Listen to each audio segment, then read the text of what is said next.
Hello and welcome to the Bedroom Studios podcast, the podcast where we talk about what goes on behind the scenes in the musician's world and bridge the industry gap by bringing their stories, expertise, and advice to early career artists.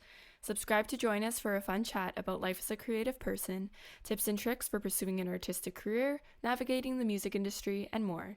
I am your host, Emma De La Rosa, and today I will be interviewing the amazing Erna Daugaviete. Erna Daugaviete is a genre-fluid composer, cellist, singer, and singer-songwriter. Genre-fluid because she can't put herself in one style. She has participated in recordings of more than 100 different compositions and albums, which were published on popular audio streaming sites. She regularly collaborates with producers in Latvia, Germany, Canada, and the USA, and in her solo program, she skillfully combines acoustic with electronic, creating a whole orchestra from just her voice and cello. She has performed with her solo program in Latvia and Canada and recently released her debut single, which has already been performed in various combinations in Latvia, Canada, and Switzerland. We hope you enjoyed this episode of the Bedroom Studios podcast.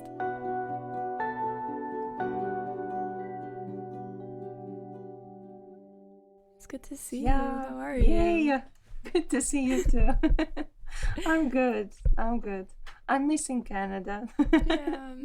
Yeah, but I'm gonna come back really soon. That's awesome. Yeah. You had such a gorgeous description of your song. If you want to introduce your song, and you can introduce it.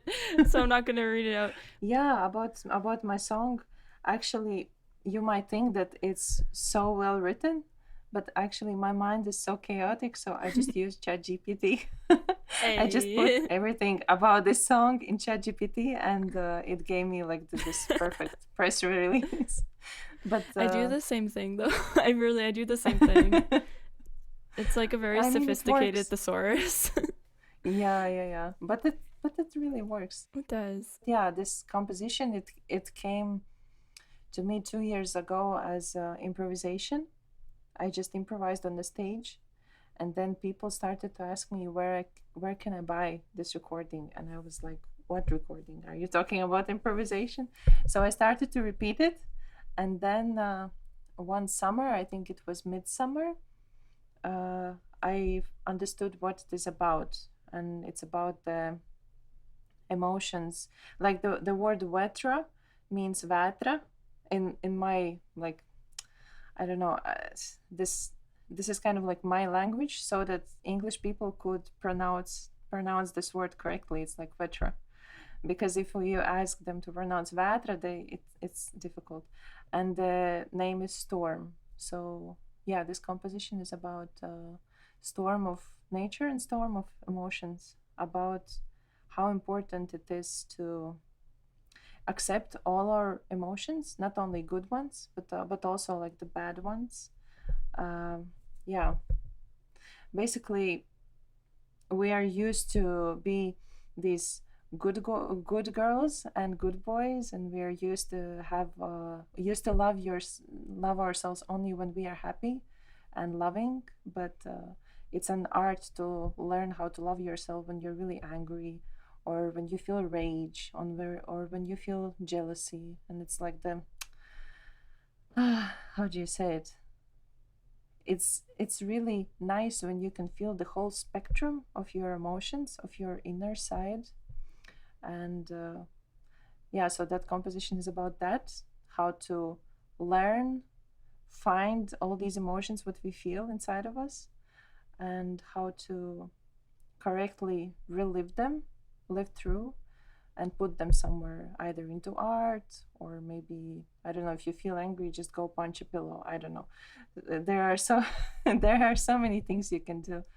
And yeah, when I recorded it, I decided to record it in 444 hertz. It's a bit higher. So I was somehow I played it always like that, but I just thought that my cello is out of tune. But then I decided, well, I might as well try to record. And my sound producer, he had a lot of issues. He was like, okay, so this is on 444. Now I need to record this bass line. Okay, now I need to tune it. So he had to auto-tune it. He had to really use math to sync it up, but at the end it worked. Yeah, something like that. And I also like crystals a lot. I use them in my work, so I took a bunch of crystals to recording, and I just made sure that, if it's a first song, let it be really good quality, so I don't feel like ashamed of myself. It was So so yeah. good. It was so Thank good. you. Thank you so much. And I'm not a really composer. I'm not like you. Like, you have so many beautiful songs, and Oh, I really appreciate how much you, not appreciate, it's not the right word. I'm shocked in a good way about how many good things you're doing, how many oh. things you're doing. Like, you're teaching in school, you're like recording music, then you're doing this podcast. I'm thinking, what you don't do. I feel the same way about you though. Like, something I'm really realizing doing the podcast is that we're like, for me, I have a tendency to look at people who are doing really cool things and like subconsciously seeing them as they're above me. Hmm. But I'm kind of realizing that we're all on the same plane in a way. We're all like kind of just doing the same thing in different Yeah. ways.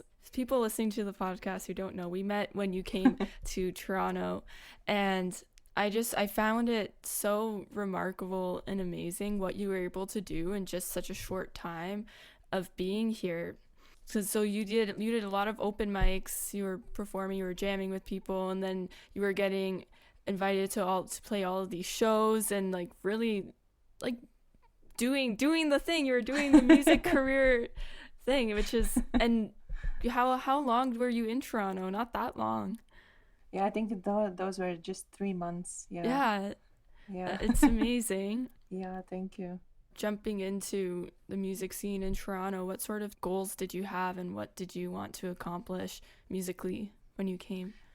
Yeah, I was my goal at first I was thinking to come just for a 1 month, and just look for the opportunities. I In Latvia I'm playing in a band. We've been playing for more than 10 years, and there was a bass player, like genius bass player. He passed away, but Oh, what I remember, what he said, we were having a short conversation, and he was telling Erna, I don't understand those musicians who are whining that they don't have enough gigs. I'm like, okay. And I was that musician who was like, oh, I don't have enough like concerts and this. And he said, just go wherever you are, whatever city, whatever country, just find open mics and jam sessions. Just join them, just play. If you are good enough, someone will like see you and you will get some gigs. If you are not good enough, then you will just have experience. You will grow way quicker than if you would be just like sitting at your home and playing just for yourself. So I just applied that. Nothing difficult. And one thing is, when you're living in your city for a long time, you have all these different another responsibilities, like meeting parents or like meeting friends or having some side jobs. In Latvia, I have a bunch of these things, but there in Toronto, I just had a lot of free time. mm. So that's and I'm not the person who likes to sit at home whole day. I just can't. Yeah. So I was searching for many opportunities how to like continue playing music in that short time. Yeah, Mm-hmm. those were just my goals. My goal was just to see how it goes. Nothing in particular. Basically, my whole life is like that. I think I should start planning more. But yeah, I just went with the flow. Yeah. Yeah. I struggle to go out to all of these late night events, especially downtown, because I live a little bit outside of downtown, so it's not too far, but it's also a little bit of a trek to come down. And so Hmm. to go out and to play open mics and things, I need to not be doing anything else in my life to do it, because it's a lot. You did a lot of that. Did you ever struggle with burnout doing all of those shows and performances? Yeah, about the burnout. Yeah, it's a thing, of course. I think for every musician, it's a thing. And for me, burnout is, I can't say that it's as much as it was before. Now it's Mm-hmm. less. I think as I grow older, I just decide to not stay up late.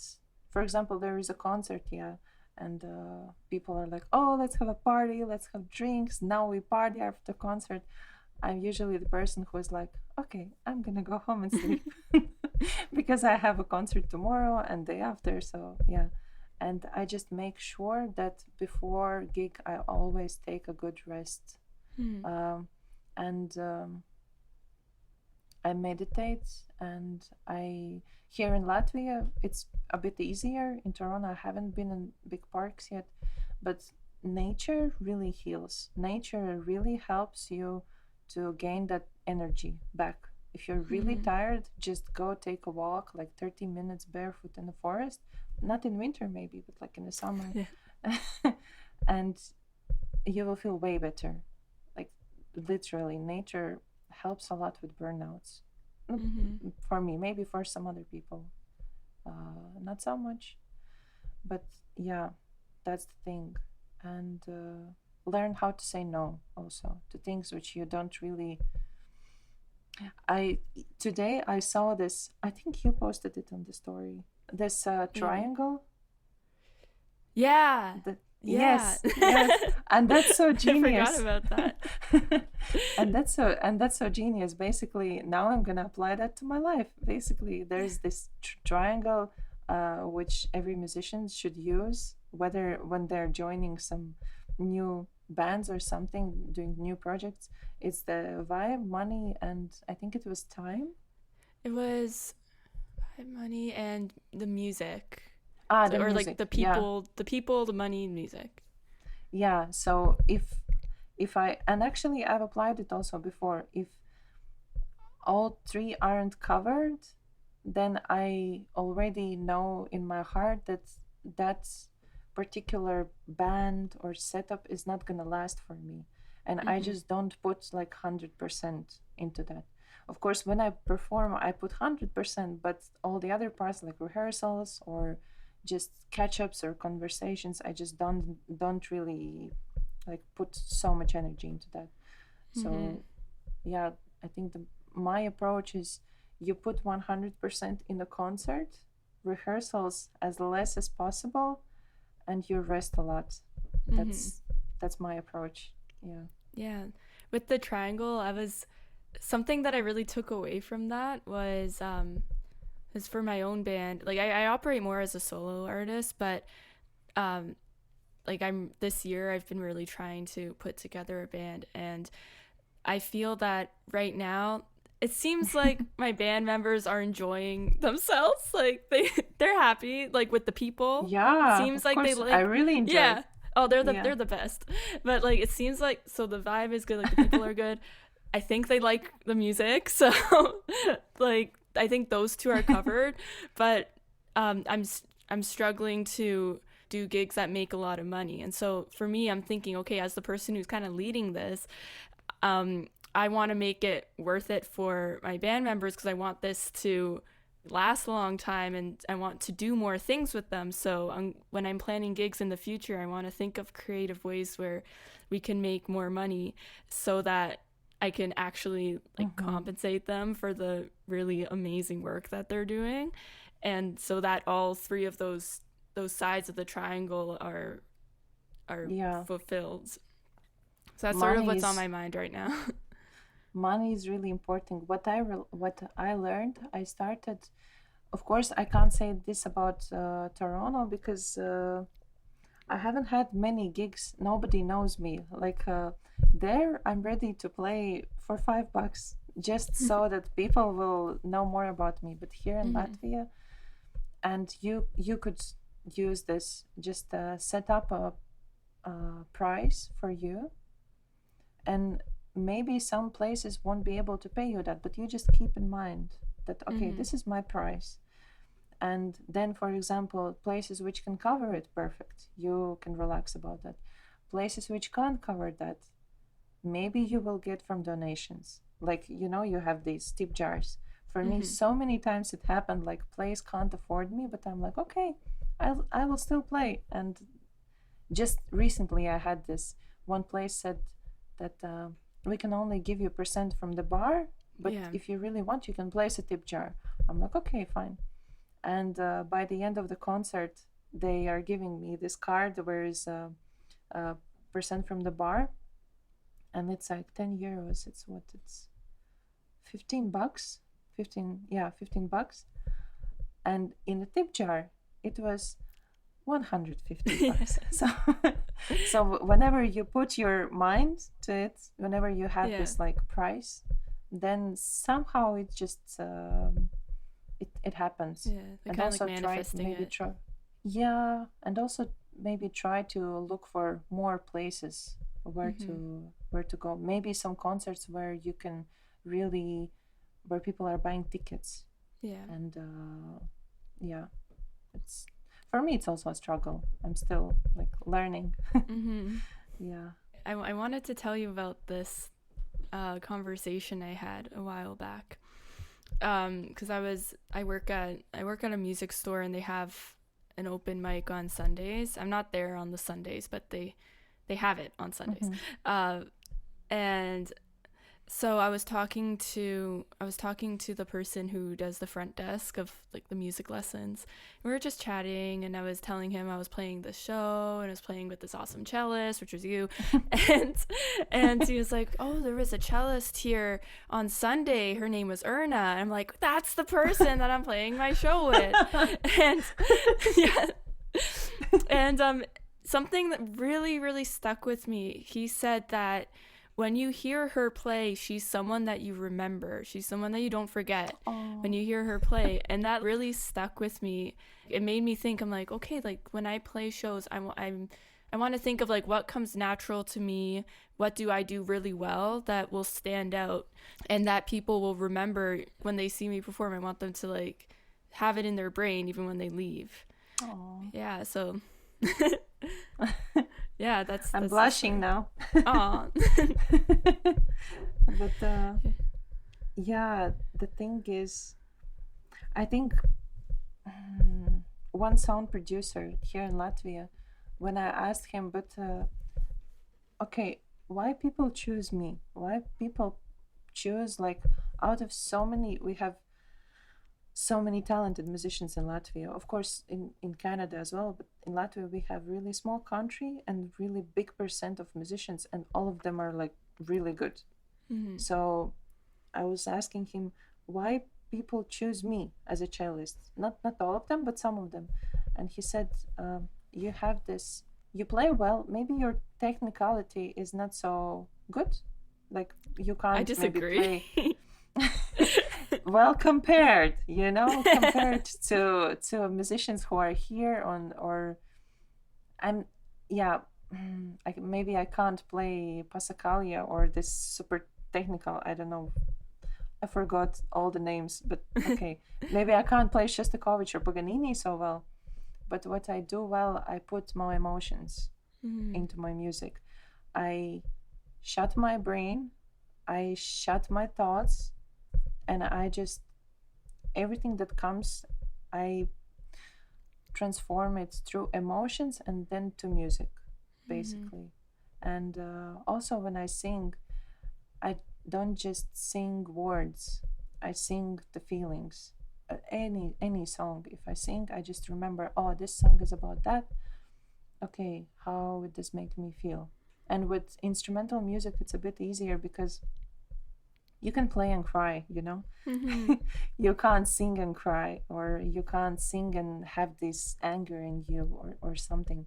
But when you play music, when you play instrument, then it's a bit easier. You can you don't have to control so many things in your vocal cords or anything. You just put it right through the music. And I think that's what sets me apart, that I play with all my heart, with all my emotions, and I try to connect with everyone who is listening.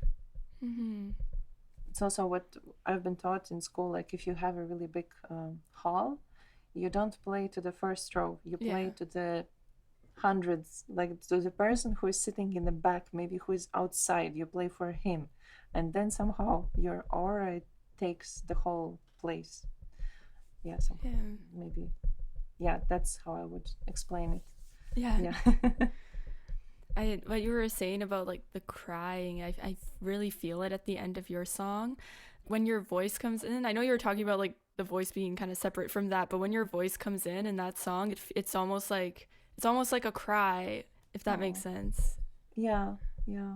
It happened to me many times. Like when I try to do the same, maybe I just don't have such good control of my voice yet. But when I try to put emotions in my voice, it starts to break. I'm starting to cry. I'm like, no, not yet.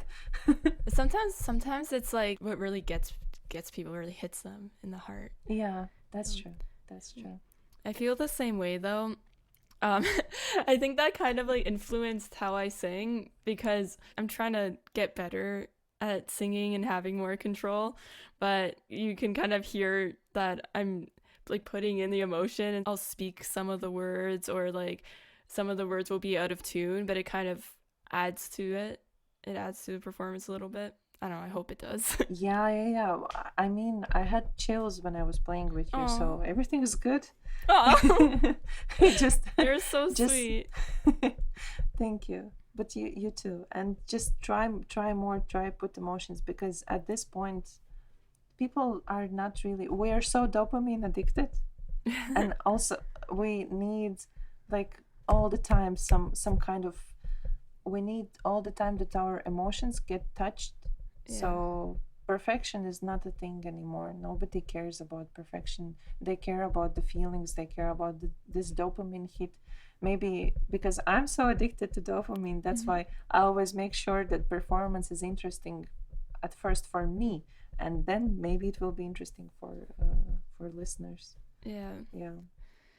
I think in your song, I was gonna ask about how you approached incorporating the loops and the layers and harmonies into your music. Because I also really enjoy doing that sort of stuff. But Yeah. sometimes when you like there's kind of a point where if you go past that and keep adding stuff, it sounds like really muddy or there's just too much going on. But I think you got it so right, like just before the listener would like maybe lose interest, something new is added or there's like another element or something changes, and so you're never bored, you're on the edge of your seat when you're listening to it. So I was wondering how you approached that in your song. Again, it came as improvisation, but always what I think is about rhythm, about melody, of course, but also the in Latvian we call it factura. Basically, if you have ever played Bach or something, you Mm-hmm. understand. Okay, here is the bass, here is the middle, here is the highs, here's the really highs, and I just make sure that I fill up all those spaces. I have a Mm-hmm. bass, I have a middle, and all those parts are in harmony with each other. Uh, I think I use a lot of pentatonic because it's like it's easy. It always works with any kind of tonality, with any kind of scale. The pentatonic always works. And about the rhythm, I always make sure that I'm not really good at rhythm, but I just make sure it's all the little parts are filled. And when I just feel okay, the next one is going to be too much, I stop adding it. And also what I do, I always, you may heard it, I think in Vetra it's there, always I reduce and then I add again. Mm. So it just keeps person interested. When I reduce, maybe I play some solo on top of it and then I add everything. I don't add like layer Mm-hmm. and just keep it building. That also gets boring. I mean, Mm-hmm. if you just keep adding things, whenever you take something away, then they're like, oh, okay, this is something new, something fresh. Yeah. Also about harmonies, like you can the thing which I used in Vetra and many musicians have used at the beginning. Also, it wasn't planned; it was improvisation. But now, if I analyze, I was holding one harmony for a really long time, and then in the middle of the song, I started to add another harmony. So basically, it was just in Vetra, it was just A minor for I don't know what 2 minutes, and then all of a sudden it was F major, D minor, and A minor, and all these scales they have A in common, so it was really easy to add. So basically, that also could work. That you just add some harmonies later. Yeah, but it's Really cool that cool. you say that it's like keeps you interested. Yeah. It does. It really does. That's really important for me because if it's not interesting, I skip. My attention span is so short. Me too. I guess it's shown in my music. Yeah. It doesn't feel like a 4-minute song. Like I had the MP3 on my computer, and for some reason the cursor was it was stopped in the middle of the song, and so I saw at the end it was like 2.5 minutes. I'm like, oh yeah, that checks out, 2 minutes, and then I'm like, wait, like it's in the middle of the song, so I moved the cursor back, and it's like, oh, this is a 4-minute song. It doesn't feel like a 4-minute song. So like it just goes by so fast. And the music video is so amazing. Can you tell us about that process? It was filmed here in Latvia, not very far from my home. I live basically in a forest. I live in a, do you call it a condo? Like a house where many people live. Yeah, it's like a big house with, I don't know, we have 40 apartments, but it's right in the forest. So I was just, I really like to walk in the nature by the sea. And somehow before I planned to film a video, I was checking, oh, this is a nice location. Oh, this is also a nice location. And then I just texted the girl, Lima. She's fantastic. Yeah. And I just asked her, hey, do you want to film my first music video? And she was like, yeah, I would love to. And we just filmed it so quickly, just in one Wow. day. Everything was not even a whole day. I think we had maybe 4 hours. I don't remember. It was a really short time. I just sent her my ideas, and then we went to locations and we filmed it. One location where there's this huge tree. It's a really old pine tree. It's called Mother Queen tree. It's on a hill, and I think it was a mom for all the small trees around. And on the Wow. same hill there was a father, like Father King pine tree, but it got cut off, I think, because it's really old. It was really old, but it's really, that place is really remarkable. That's it's on a hill. There's this really old pine tree, and all around they're like really really small, like kids. Oh. And another location was by the beach, but it's in Jurmala, and it's Baltic Sea, but it connects with the river. So we were recording in a place where river connects with the sea. So also like really, really powerful place. Latvia has a lot of like power places. I think that's why we're really connected to nature. Still, all of us Latvians, yeah, we have a bunch of things here, a bunch of really like energetically powerful places. So and you just take camera, everything is beautiful. Yeah, It's crazy that that's literally in your backyard. not in my backyard, but like all locations were in 10 minutes because Yeah.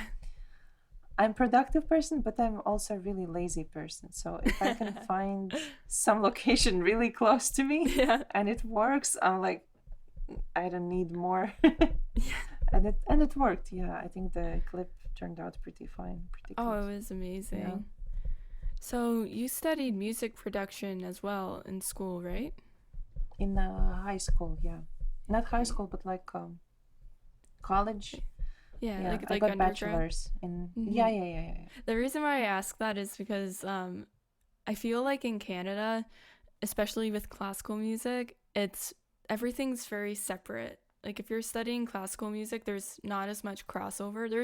I think it's getting better now, but it's kind of like people who study classical music, they're just classical musicians, or you're like just a jazz musician. And if you want to pursue music tech, you have to find that path on your own and find that crossover for yourself. So I was wondering if that was the case. Do you feel that in Latvia that things were more separate, or because you also do a lot with pop music as well, which you don't really see as much here, that sort of crossover. It's the same here in Latvia. I've grown up in a classical music school. I'm classically trained, and oh my God, after 12th grade, I didn't know what's a reverb. I didn't know what's delay and who is a sound producer. Nothing of all sorts of that. But I've started to play some. I was busking a lot when I was a kid, and like still last time I was busking, I think it was last year. Maybe I will do it like in the future. I really like that. I think busking really humbles you down. Like if you think like, oh my God, I'm such a fantastic musician, you go to busk and you're like, okay, maybe I should choose different approach. But yeah, so I was I was busking and I was thinking, how could I make myself more interesting? I don't want to play just with a backup track. I want to, and I saw someone was looping and I was like, wow, that's so interesting.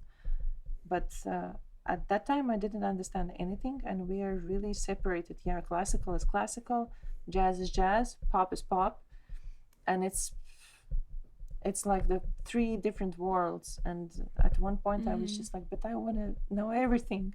I want to know also classical. I want to know about pop. I want to know about metal. I want to know about the production. So I just, I just ditched classical for a while. And I was like, I'm just going to go and study sound engineering. And my cello teacher, he was asking me, like, first time he saw me in we call it like academy, musical academy. He saw me in musical academy. He found out that I went to sound engineering, and for the first 2 years, he was asking, "Erna, when are you gonna start do something serious? Oh no! Like, what are you doing right now?" But now he changed his mind because he started to play cello more, and he was like, "Okay, you found your field. You're good. You're good. I approve." But yeah. Yeah, some people just don't understand until you actually like do the thing, and then they're like, oh, I get it now. Yeah. And what about you? I think you were also like, flute is a classical instrument. Yeah. You were also? I didn't start playing flute until I was in high school, but I played piano, and I don't think I would have been good enough at piano to like get into university for it. If I maybe I would have, if I probably would have made it happen. But anyways, like for my whole childhood, I was, I played piano, but I was really interested in pop music. But when I was in high school, I just had like a lot of issues with my self-confidence. So I didn't do a lot of, I just kind of stopped writing songs and things. And I started to get really interested in flute because I loved playing in the band at school, like the wind band. So it was still kind of classical band music, but I had never really gotten a lot of opportunities to play with other people, and so I just loved it. And so I went to university for flute and for music education, and around that time I was kind of like, I think I should probably start writing songs again. I really enjoyed it, and it was interesting because like, yes, the streams were very separate between jazz and classical and all that, but everyone was like super supportive, and a lot of people were just like interested in doing a lot of different things. So I met a lot of people who were kind of indulged my pop dreams, like my interests in pop music. And I actually didn't realize that. So my university has a music tech master's program, and I didn't know that existed until I was in third year, I think. And there's like a literal recording studio in the school, and it was like they kept it a secret. So I think now they're starting to let people know that it exists. But a lot of people I work with now were in that music tech program, so I learn a lot from them. Really but good. Yeah, it's kind of how I found that crossover for myself. But do you think that like being like having classical training is very important. I think it helps. I think having Yeah. any sort of, I think the thing about classical training is that it can be very intense. And in order to get really good at classical music, you have to be practicing a lot and you have to be putting in the time and really developing those skills. And I think that if you do that kind of work in any genre of music, you're going to get really good at it. Yeah, for me too. I understood that. I'm very glad and thankful that I went through all those like 12 years or of classical music, because right now all those lessons we had about music theory, Mm-hmm. you just use it naturally. You just put it in your music, and for some people it's not as intuitive as for us, because we already went through all Yeah. that.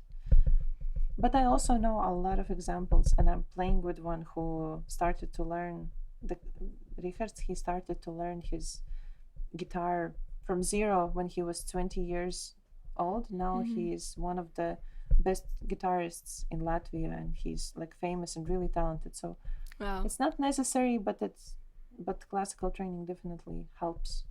But Mm-hmm. it also gives you a lot of like mm, not restrictions. You feel more restricted. You don't feel free. You have to like break through the glass sometimes to Mm-hmm. do something else. Yeah, that's what I think. Yeah. Yeah, I was in.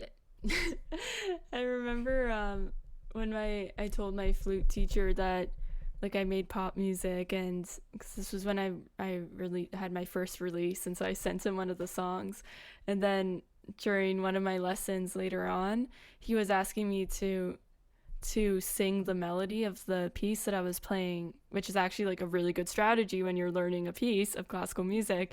But you also, like, in order to do that, you kind of have to know what the melody is, and you can't just be like Mm-hmm. sight reading it on your instrument.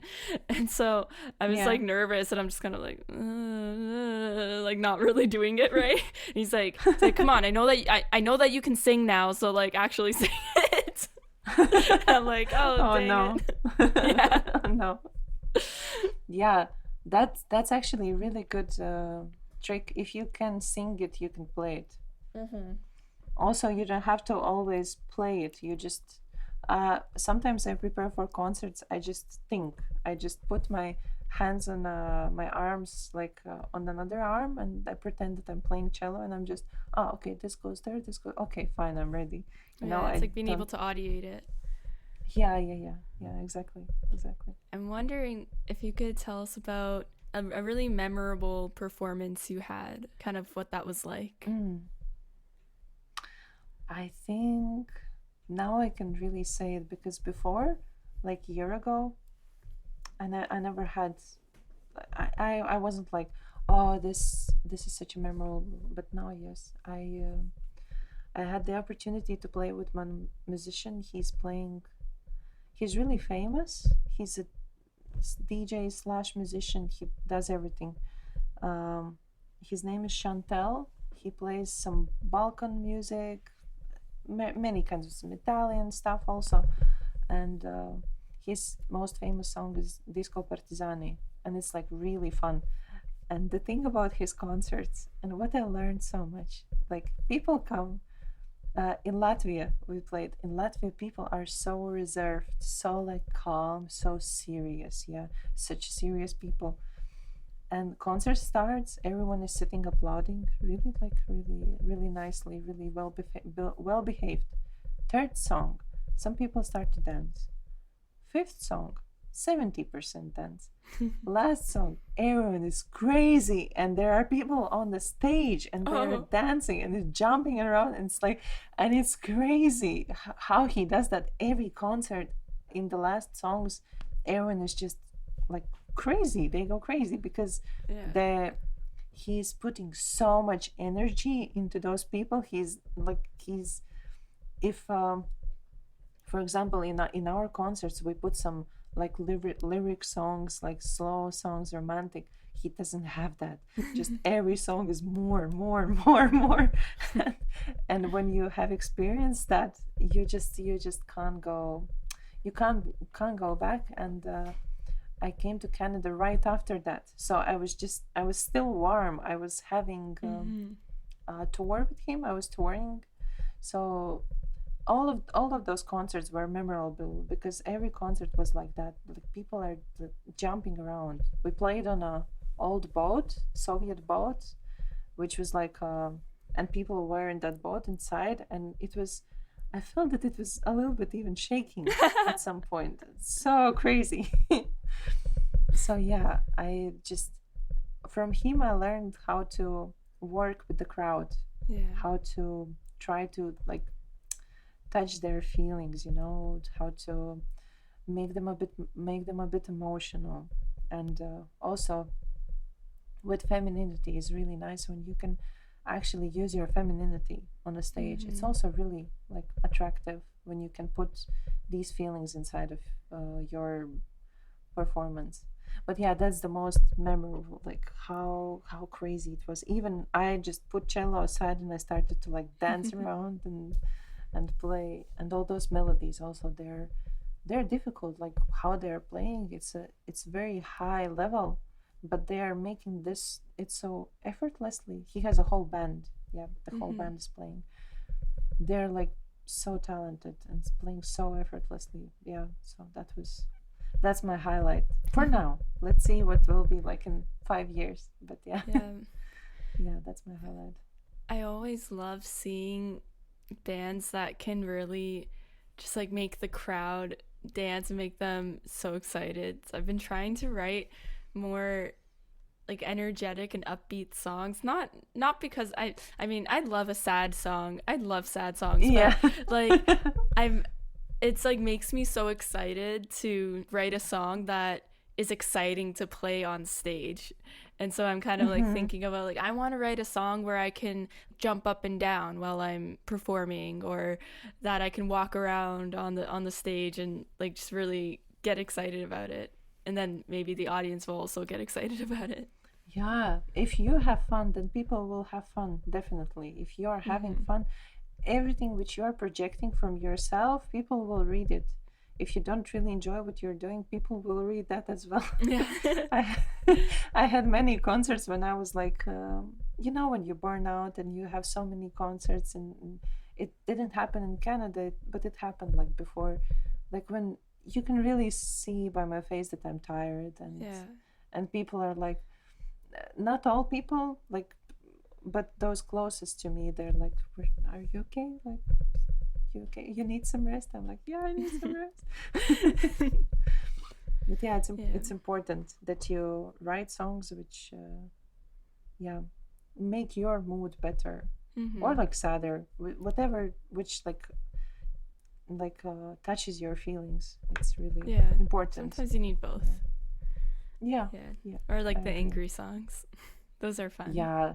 Yes, those are I fun, love the yeah. angry songs because like you can express the anger in the song, but then when you actually play it live, you can detach from it and just have fun, just expressing the angst. Yeah, or you can just relive that moment, and that's how you heal. That's how we heal. We just relived it once more, like with every trauma. You just need to relive it once more to relieve it. Oh my God. Okay. Yeah. Yeah, that's how it works. Do you find that it can be difficult to be, especially like with open mics and things, like to just be in really male dominated spaces? I mean, I've never really felt that when I'm playing solo. But when I play in bands, I feel it, yeah. That yeah, it's interesting. I never really analyzed it because I have my feminine side and I have also this masculine side. So maybe also because my height, I'm like 6'1", 6.2.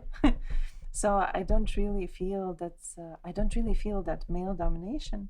But sometimes, for example, when someone picks a male musician instead of me, and I'm like in my head, but I'm like I can do better, like, and it haven't happened like many times, but it has happened like in the past, and I was only now I understood that, oh, maybe it's because of that. And now if I analyze it, yes, I see that, but somehow I just try not to be influenced by this and just do my job, just play music. And I have this really hard belief that every musician has their own crowd.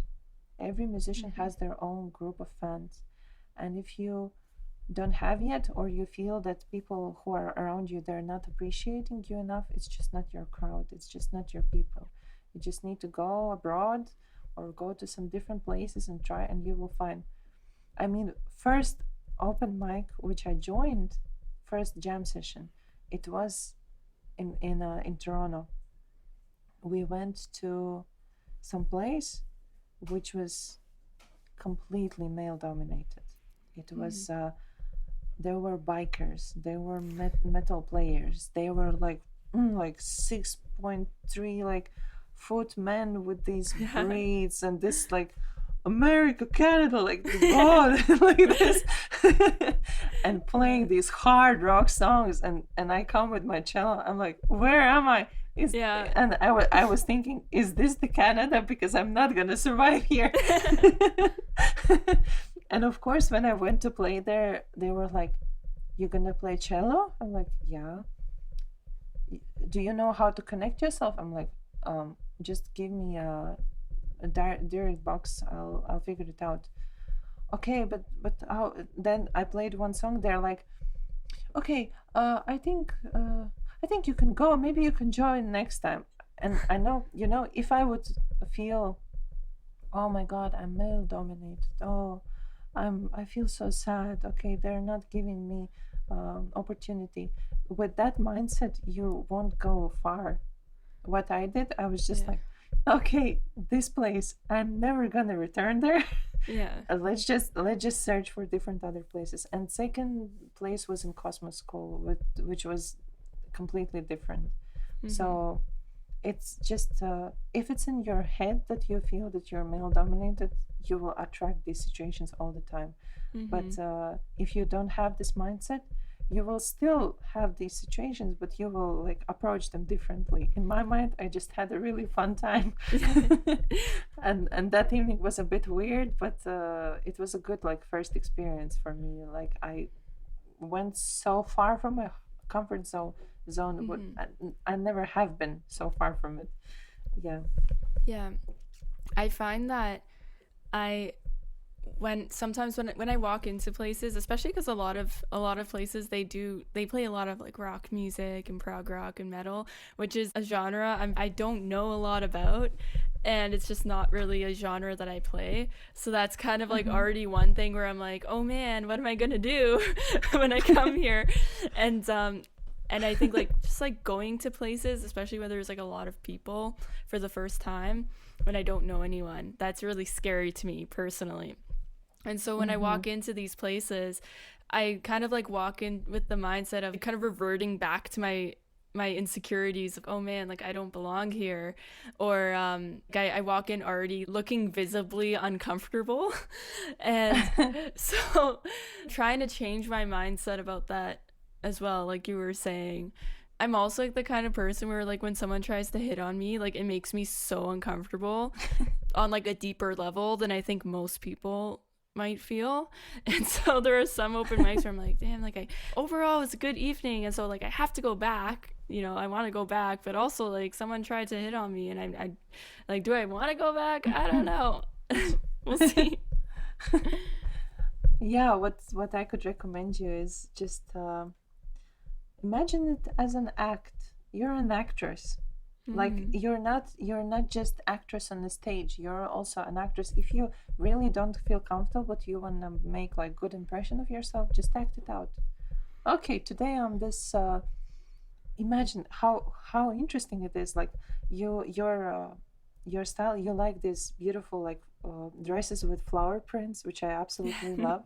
Like on your concerts, I remember you were dressed like that, and imagine how interesting it will look like, this hardcore metal rock band, and you, this beautiful like feminine woman, Oh. you go on a stage and just in a mic you say life is hard, and then everyone starts with da, da, da, da, and you're like mic drop, okay, I'm out of this place. And now you have played like metal song. Yeah. Yeah. I think a lot of, especially for open mics, there's an opportunity to try new things and to make mistakes to sort of see how people react.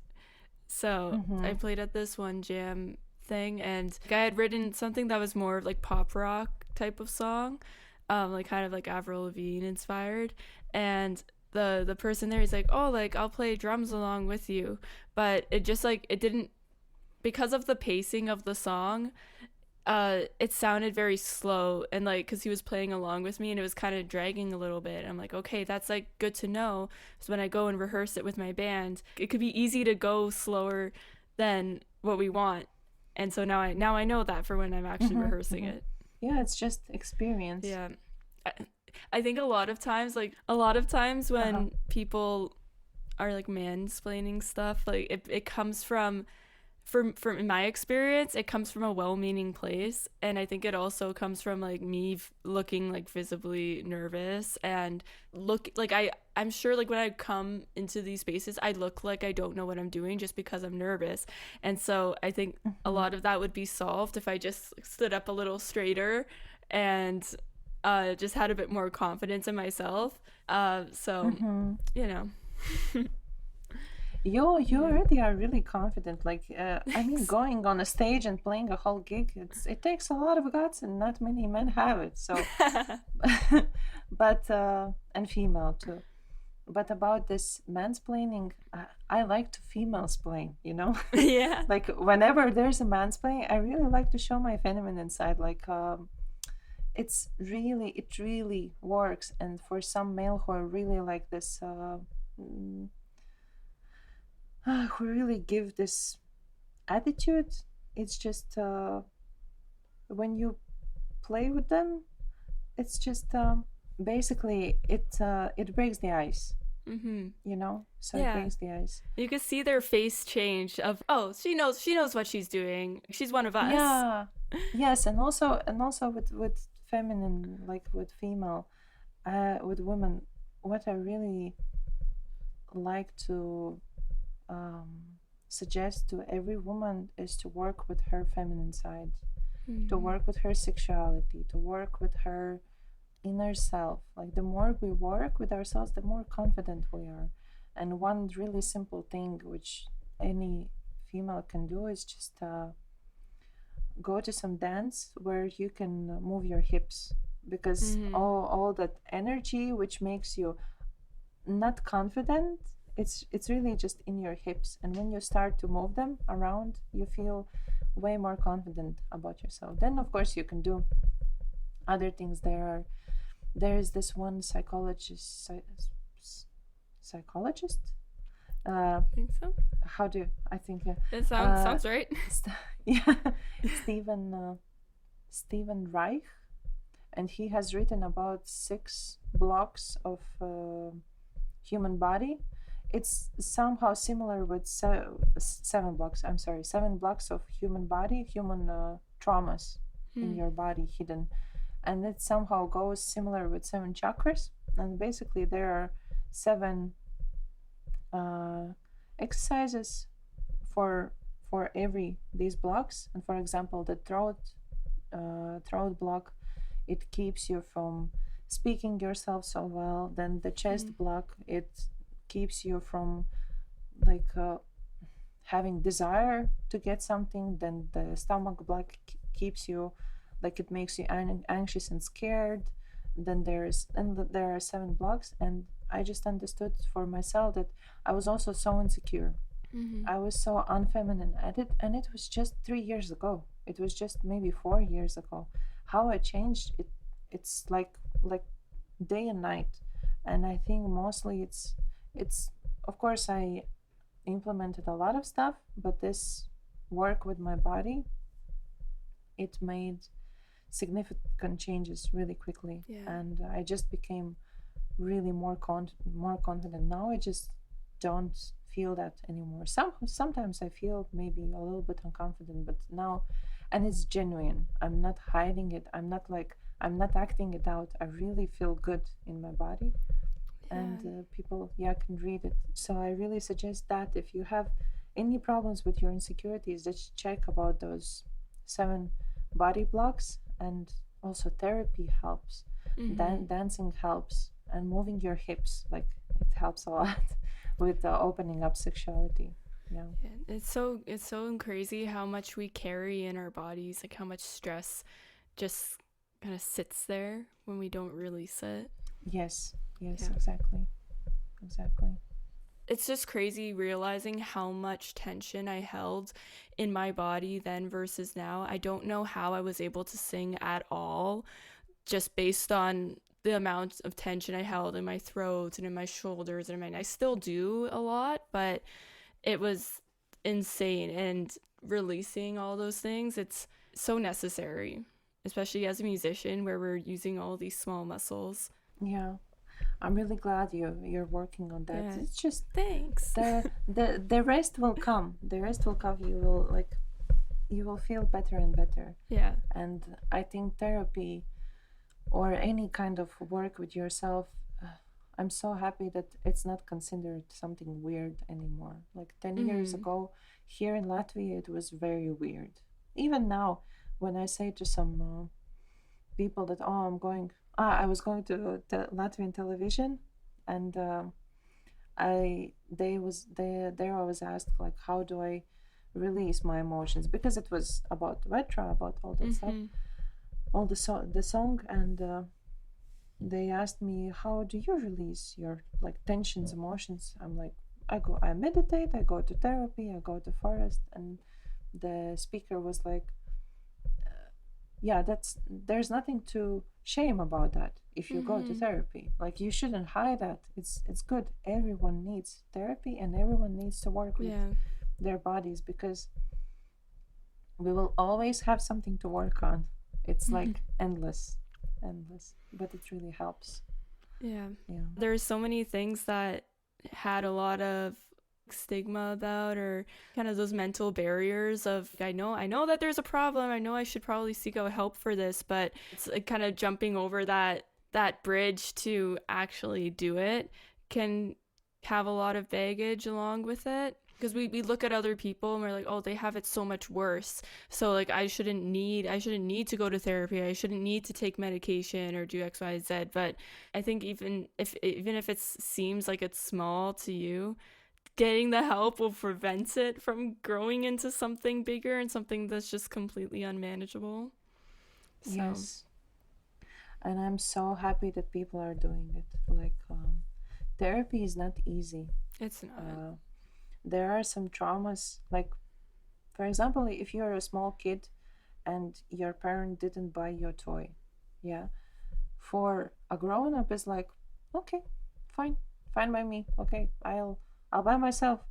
For a kid, parent is whole world, and he doesn't buy a toy, it's a disaster. It's like, it's the same feeling as a breakup, as not a breakup, but maybe our loved one, I don't know, cheated on us or something. Like, it's like the betrayal. It's betrayal. It's so hurtful. And to go back and heal that, it means that you will have to relive that pain which has been there, plus all those years. It's really hurtful. And I'm not really a supporter of medicine, of all those, like, medications. I'm more about just take all your strength and go to therapy and just work with those traumas, because of course at some point, if you're already really old, and that you can't, the older you get, the harder it is to change something, and maybe then medicine makes point. But like, if you're at the age where, like, before your 40s, still you can change so much. And just going to therapy and slowly, and also find a good therapist who will be willing to go with you through that, through all that pain, through all the tears.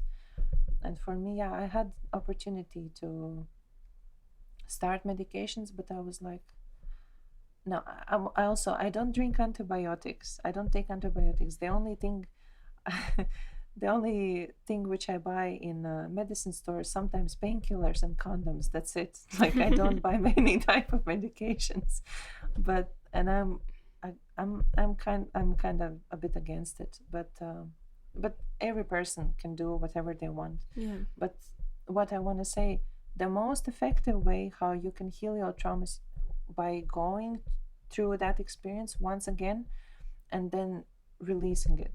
If you take medications, it's like, how do you explain? For example, you drive a car and you see the light bulb and it shows that your oil is low. Mm-hmm. Yeah.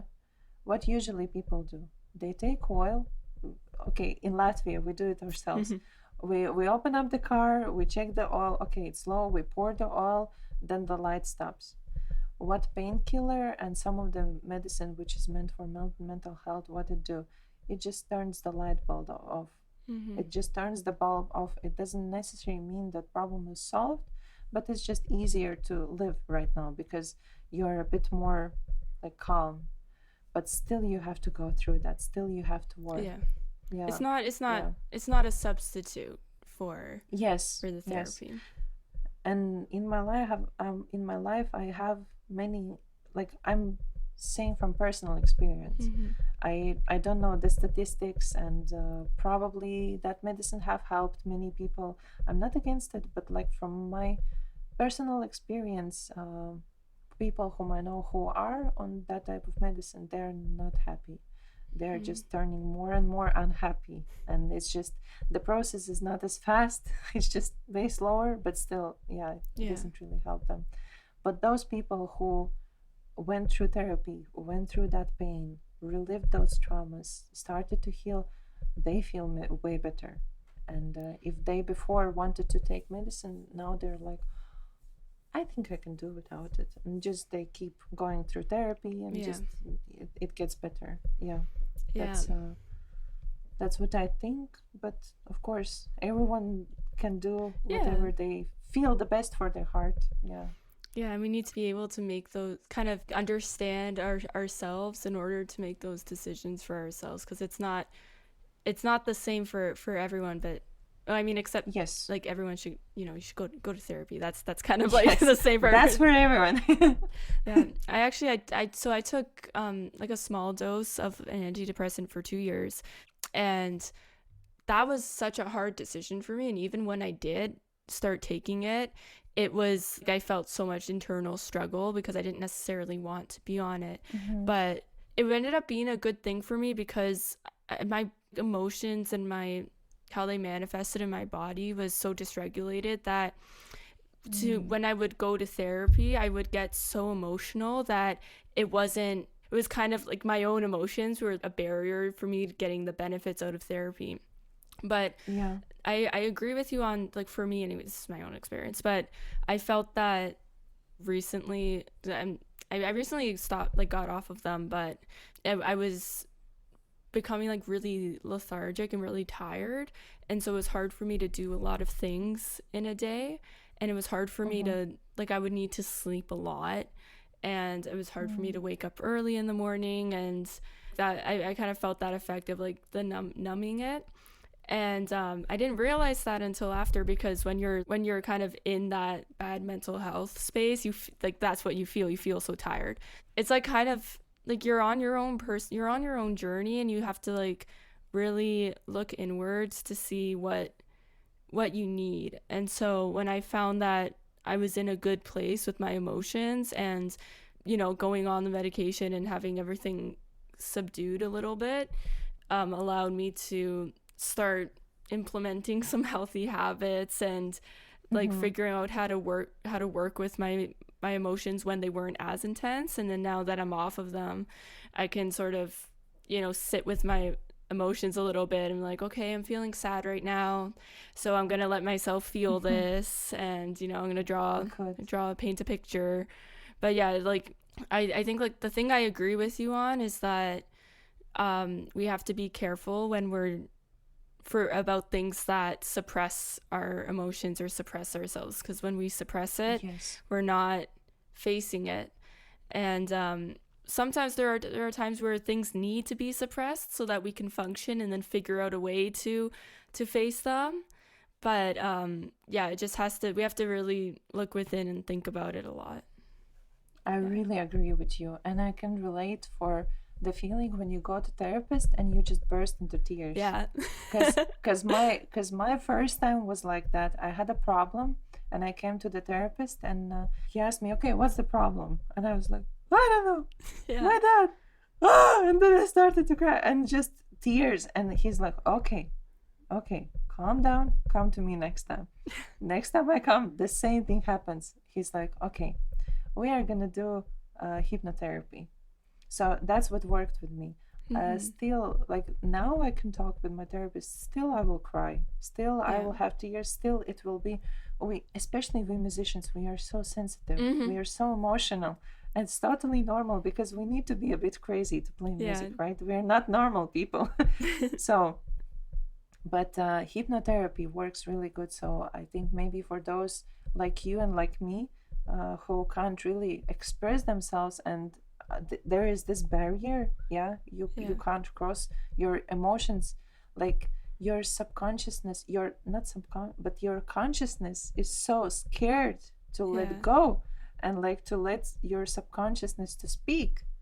Then Mm-hmm. hypnotherapy really works. So what he did, he just brought me to this state of hypnosis, which also Freud did. So it's nothing like it's nothing mystical. Yeah, this is just work. You get access to your subconsciousness immediately, and that's how we worked on those traumas. So we went back in time, like in my mind, and then that's how we healed. I didn't Mm-hmm. speak. I was just listening to his voice. I was in this state, and of course I cried. And when I woke up, I was like, okay, wow, this worked for me. Mm-hmm. And that's how we worked for many sessions. It was just hypnotherapy. Then we started to talk a little slowly, but I can relate to you. Yeah, so Yeah, and there's so many different ways that we can, there's not just one way to go about these things. There's a lot of different things that we can do, and so it's like kind of like, it's like don't give up and yes, keep being hopeful, because if one thing doesn't work for you, it doesn't mean that everything's not going to work. yes, exactly. You know what's really funny? You know, in those, okay, so I watch a lot of YouTube videos, just Okay. in general, and like so many people are like sponsored, and one of the selling points of that therapy service is that if you don't like your therapist, you can just like choose a new therapist. And I always like, it's always funny to me because I'm like, you know, you could do that with anyone. Some people describe it as, oh, when you have to switch therapists, it's like you're breaking up with your therapist. It's like, no, your therapist doesn't care. Yes, They don't care exactly. if you want to see someone else. You just send them an email saying like, hey, I don't want to do this anymore. Goodbye, and you just find a new Mm-hmm. one, and it's not a big thing. So like, that's why I always laugh when like, yeah, you can do this so easily on, but you can do it easily with any therapist. Yes. That's exactly the point. I have changed therapist a lot. I've Mm-hmm. been with four people and maybe five. Yeah, you can change, and one therapist will do one thing, another will do another thing, and it doesn't mean that oh only this works for me. You never know. Yeah. Maybe some okay, you have learned this, then you will try another type of therapy. Yeah, and Yeah. that's how we. The same with the doctors. You don't have to stick with the same doctor for your whole life. Mm-hmm. Like the more work we have, the I think the more important is that we go to therapy. Yeah. Mm-hmm. We went a long way off from the music, but I think this stuff is sort of, I don't know, for me anyways, it really informs how I write. It's what you were saying about like embracing our feminine side. I'm trying to learn more. This is not, it's not TMI. For some people listening, it might be TMI, but like I'm trying to learn more about my cycle and Oh. the hormones at each part of our cycle. A lot of us, like, we think of the that week before leading up to when we get our period as the the monster week and we're so emotional and we're so sad and we hate ourselves and all that stuff. But Yeah. yeah, that's kind of when you're at your most reflective. And so that's when you can kind of do a lot of self-reflection and think about, okay, like what's bothering me in my life and Mm-hmm. etc. I find that I can write a lot more and like a lot more music during that time because I'm more predisposed to being reflective and being in touch with my emotions and feeling my emotions a lot more during that time. Mm-hmm. So trying to embrace that a little bit. It's really good. It's really good that you found out. I'm using this. I'm using my cycle for a long time already, for a few years maybe. Not maybe every year, but little tip for women who are listening to this podcast and for you as well. Maybe I have told you, but basically we have four cycles, four steps in the cycles. Yeah, first is Mm-hmm. the menstruation. What's important that you take rest all those days. You just as much as possible because we are like battery, and this is Mm-hmm. the time where our battery is at zero, and how much we will like rest, this much energy we will have in the whole cycle. And Mm-hmm. you don't make decisions in that time because you're very emotional, you're very like not on balance, but don't make decisions, but try to feel what's not good in your life, what you want to like release from your life. Maybe some Mm-hmm. people which don't really do you any good, or maybe some work which you want to leave. Like this is the first phase. Then the second phase is when we are most masculine. That is a good time where you can go set up a meetings or solve some problems, solve some issues. That's when you can take a decision. Okay, I don't need these people, I don't need that job. Like that's the decision time, yeah, which Mm-hmm. you can make. And that's also when you plan ahead for the whole month. Yeah, on Mm-hmm. ovulation it's the best time for concerts, for shows, because you look the prettiest, you look the most attractive. If you put two pictures of female who is on her menstruation and when she is on her ovulation, everyone will choose on ovulation, even females. That's when we feel Get that most glow. attractive. Yes, we glow. And perfect time to do recordings, perfect time to Mm-hmm. do photo shoots, anything like that, and meetings where you have to show first impression. So whenever I need to meet some kind of person for the first time and make a good impression, I always try it on my ovulation time. I'm like hacking the system. And then the last phase, it's a before menstruation. What you can do there, it's like you said, reflecting. Basically, you reflect, you recheck, you slow down, you check what you have done in this month, you plan a little bit ahead, you like make actually, yeah, this is the time when you make plans for the next cycle, for the next like month or something, and you just slow down and get in more into your body, like start to feel more yourself. And don't don't start fights. The best time when you want to solve some problems in relationship is not before menstruation, it's not in the menstruation, it's right after. So if you if you need to be some problem like solved, better leave it to that phase. And that's Mm-hmm. it. That's it's so easy. And once you start using this, it you get more productive. Mm-hmm. Really, I really recommend that. Like if you're putting pressure on yourself to be productive all the time or to be at the same kind of like level all the time, it can get so frustrating because it's just not how we're designed. In June, it was so busy and I was trying to do a lot of things before I started work in July.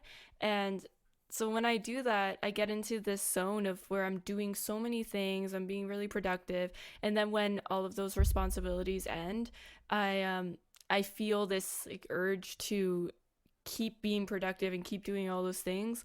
And then that's when I burn out because I'm trying to push myself to to do that all the time instead of having it ebb and flow and go in some sort of like cycle of rest and productivity. So Yes, yeah. yes. It's really it teaches you not to judge yourself, right? It teaches you to love yourself more. Yeah. Yeah. Yeah. Really, really glad. Yeah. What resource or piece of advice would you give your younger self when you were beginning your journey? Yeah, just love yourself more, I guess. That's what I was lacking the most, and respect yourself more. Don't get into any like shady relationships which doesn't give you any good. But at the same time, if I wouldn't go through all that experience, I wouldn't be what I am today. So yeah, I guess just the best advice I would give, just I got you, you know. Yeah.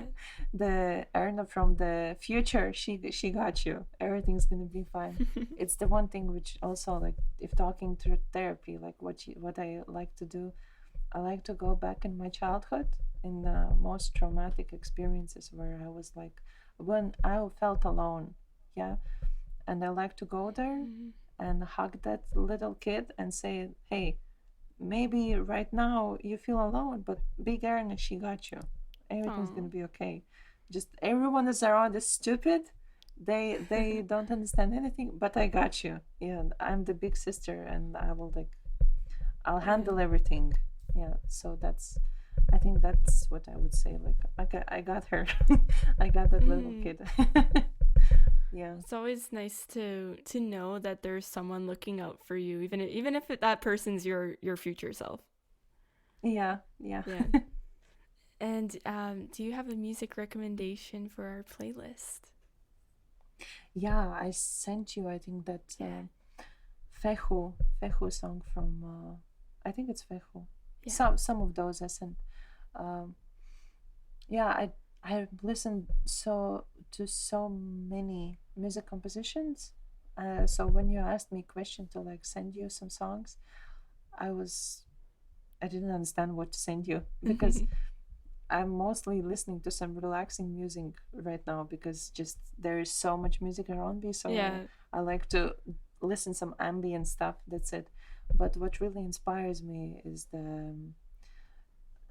it's called not tribal, but native music. Yeah, from various countries. But because I'm from Latvia and we have a lot of this connection with the not maybe Scandinavian, the ancient Baltic tribes. So I feel more connected to that type of music, and whenever I listen to that particular song, I feel like uplifted. When I need to get myself pumped up and hyped, I listen to that band. Maybe not that particular song, but like any song from that band. But that song is like I think on top, and I get really hyped up. I feel like this. Okay, now I'm powerful. I can do anything. That's awesome. So that song gives that feeling. Yeah. I need to start collecting more songs like that, because I just really love listening to like indie pop or pop folk, that kind of like softer vibe. It's always good to have those like upbeat songs in your back pocket that you can listen to just hype yourself up. Yes, exactly. And Chantal, with whom I was touring, he also always, before performance, he plays something really upbeat, and he jumps around, like he flexes as if he's gonna go for a run, for a marathon. Then when he's getting on stage, he's already like warmed up. So yeah, that's a good tip what you can do before shows to have energy. Yeah. Nice. Thanks so much for being on the podcast. This was awesome. Thank you so much.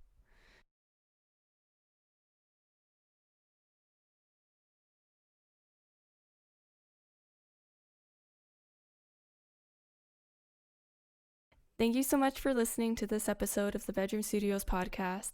Don't forget to add this podcast to your playlist and to like and follow us on Instagram, YouTube, and Spotify at Bedroom Studios Podcast. And definitely follow Erna on social media and check out her music. All her links can be found in the episode description. Thanks again for listening, and we'll see you in the next episode.